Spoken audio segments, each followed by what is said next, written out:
Good morning. आज आपण बघणार आहे कस्टमर कसा असतो. बिझनेसमध्ये जेव्हा आपण पडतो त्यावेळेला आपल्याला प्रत्येक एका गोष्टीसाठी फेस करावं लागतं. मग आता मला सांगा, आपण काही गोष्टी कस्टमरला सांगितलं म्हणजे काय, कस्टमरला काय असतं की तुमच्या मेहनतीशी काही देणं घेणं नसतं, किंवा कस्टमरला तुमच्या स्ट्रगलबद्दल काही माहिती नसतं, किंवा तुम्ही कसं स्ट्रगल करून वरती आला किंवा तुम्ही काय केलं याच्याबद्दल त्याला कसलंही देणं घेणं नाही आहे.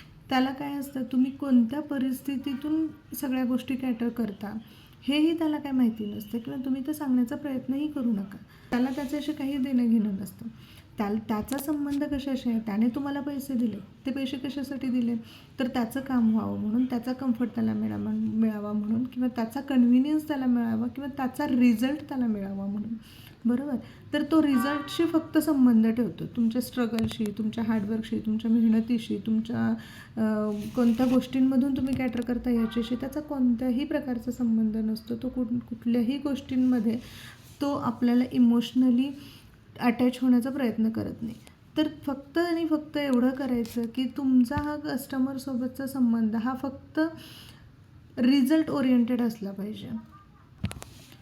तुम्ही कोणत्या परिस्थितीमध्ये सगळ्या गोष्टी करता, तुमच्याकडे पैसे आहेत नाहीत ह्याच्याशी त्याला काहीही माहिती नसतं किंवा काहीही देणं घेणं नसतं. त्याला फक्त त्याचं सोल्युशन इम्पॉर्टंट असतं, त्याचा रिझल्ट महत्त्वाचा असतो. तो तुम्हाला पैसे देतो ते फक्त याच कारणासाठी की त्याला त्याचं सोल्युशन हवं आहे, त्याचा रिझल्ट हवा आहे, त्याचं काम झालं पाहिजे याच्यासाठी तो आपल्याला पैसे पे करतो. त्यामुळे कस्टमरला तुमच्या स्ट्रगलशी, तुम्ही किती हार्डवर्क करता हे, किंवा तुम्ही कसं काम करता याबद्दल कोणत्याही प्रकारे सांगू नका, जेणेकरून तो तुमच्या कुठल्याही इमोशनल बाबतीमध्ये स्वतःला अटॅच करत नाही. तो फक्त रिझल्ट ओरिएंटेड काम करत असतो आणि तुम्हालाही त्याच प्रकारे त्याच्यासोबत रिॲक्ट व्हायचं आहे. बरोबर.